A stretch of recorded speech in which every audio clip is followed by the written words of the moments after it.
Hey guys, it's Adelaine Morin and you're watching Behind the Scenes with Out Now magazine. And today I'm going to be talking about my new EP. It's called Stages, where every single song is a stage of a breakup, or it's just like finding yourself. A lot of things you will have to listen to find out, but they sent me a couple questions. We're going to do an at-home interview. I hope that you guys enjoy. Tell us about your EP Stages. How is it working? How is it working on it, and the story behind it. So I actually started it before my breakup had even happened, and I think the first song that I did was Self Love Club, and then it ended up being like the last song of the Stages EP. But yeah, I think I just started in maybe like September, October, and then my breakup happened in October, and I felt so many emotions, so many things were in my nose. I was like crazy writing so many things in my nose, and I would get into the studio a couple times, but then my producer like went on tour, and it was like this whole thing. We picked it back up in May, and that's when we started like writing all of the songs and like recording all of the songs, and finally it's out in October. It's like a year in the making. Not like consistently working on it, but like working on it for a year. So it's just like, I don't know. I feel like everyone says this about their songs, but it's like my baby. I feel like I've been working on it for so long. It's more than a baby. Babies take like 9 months to make. This one was like 12, so like that has to say something. Your new single, SPF 50, is getting very popular. Please tell us about the progress of the behind the scenes of the production of the song and the music video. So, if I'm gonna be honest, SPF 50 was the first song because this was supposed to be a summer EP. So that's why all the songs like SPF 50, Golden Hour, there's so many songs that are kind of summer themed, but because of, you know, everything that's happened in the world, I got pushed back to October. So I was like, guys, we need to release SPF 50 because it's such a summer song. I'm like, we need to release this one first. So that's the reason why we actually released SPF 50 first. In the light of the coronavirus, do you think the music industry has suffered tremendous damage by eliminating festivals, closed clubs, and of course the loss of livelihood of musicians will change the face of the music industry as we know it? Yeah, I just read something about the live entertainment industry, and it just sucks that, like, you know, everything happening in the world, and like everyone's just adapting in their own way. But I think that there's pros and cons to it. Like, you know, people are streaming, people can still stream, they could buy merch. You know, I've seen people do like live shows. My friend Alex did like a YouTube live show, and it was really fun. But yeah, I think we're all just like trying to adapt and, you know, make the best out of it. And I think that's all that you can really ask for. And hopefully, fingers crossed, the world goes back to normal and we can go on tour. I would love to go on tour. Who is the next artist you would like to collaborate with? So, I actually already asked my friend Mia Sayoko. I'm obsessed with her music. I asked to hop on a track. She's yet to text me back, so you know, it's fine. It's fine. It's fine, Mia. Sometimes she's a bad texter, but you know, it could also mean no. So I don't really know. But honestly, any of my friends I would love to collaborate with, like Meg or Nikki, whatever.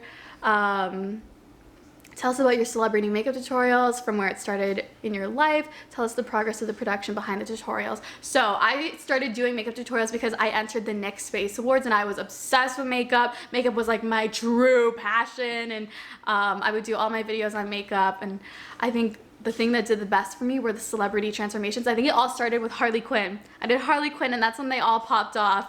But yeah, I think that they were just really fun for me, and like seeing the different styles of makeup. And then I eventually went to like makeup and beauty school and stuff like that. But I feel like now my true passion is in like fashion and makeup. You're gonna have to edit that. How do you describe your music? I think I would describe my music as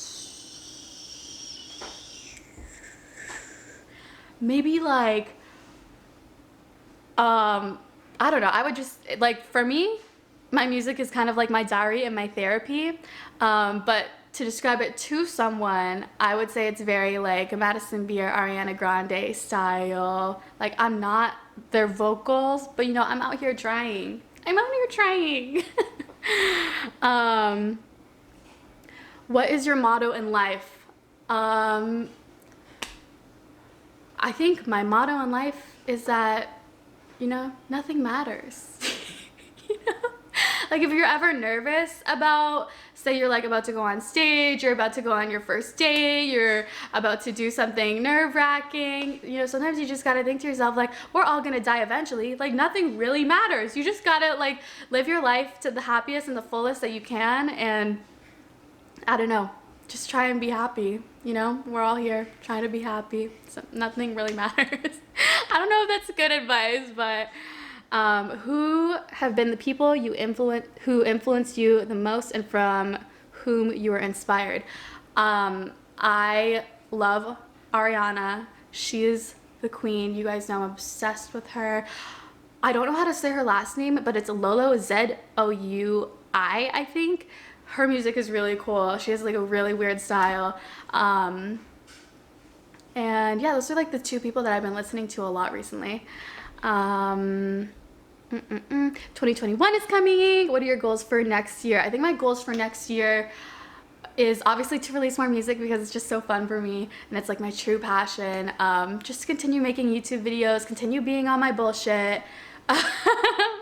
And I don't know, I think just like try and keep learning, because I feel like this year I've been learning a little bit, but recently I feel very stagnant. I would love to keep learning, whether it's like a new language or you know, more about music, because I've messed up a lot in the music industry. From all the singles you released so far, which one still makes you excited every time you hear it? I think Hot Mess. Hot Mess is my favorite song that I've ever made, I think. And I just like wrote it with my best friend Alex, and it was like with this producer Cambo. He's so amazing. He produces like Doja Cat's music. I was like, why do you care about me? Why do you want to work with me? But yeah, I think Hot Mess is just like relatable. Like, you know, we all mess up. We're all a little bit of a hot mess. We're still hot though, so. What excites you the most about being a singer and performing around the world? I think the thing that excites me the most is, one, meet and greets. I love meeting people, which can't do it right now because but meeting subscribers and like seeing the different cultures, seeing the different people. I love meeting new people. Traveling in general, like, eating, the food. I remember when I went on tour with my friend Mia Sayogo, we would go to all these different restaurants and all the food, like, we would have the deep dish pizza. Where is it from? Boston? Chicago? I don't know. But we would try all of the foods everywhere, and the foods, so good.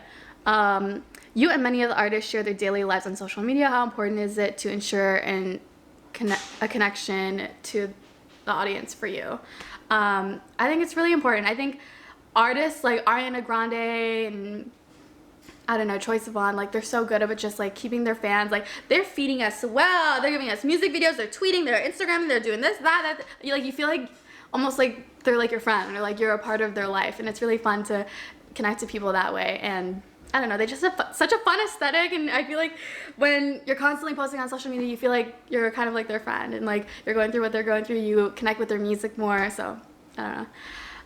You are an inspiration for a lot of people around the world, including artists, music producers, and music fans. What message would you like to send them during this difficult time? I think, I don't know, it's kind of basic, but I think just follow what you're truly genuinely passionate about, and there's no way that you will fail. As long as you have passion behind everything that you do, you know, you might not succeed right away, but as long as you keep doing it, as long as you're persistent and you keep posting or making music, you get better and better and better every time, and you're definitely like going to succeed. I love you and I wish you the best. Thank you so much, Out Now Magazine, for having me, and I don't know, hopefully there'll be new music soon. Bye.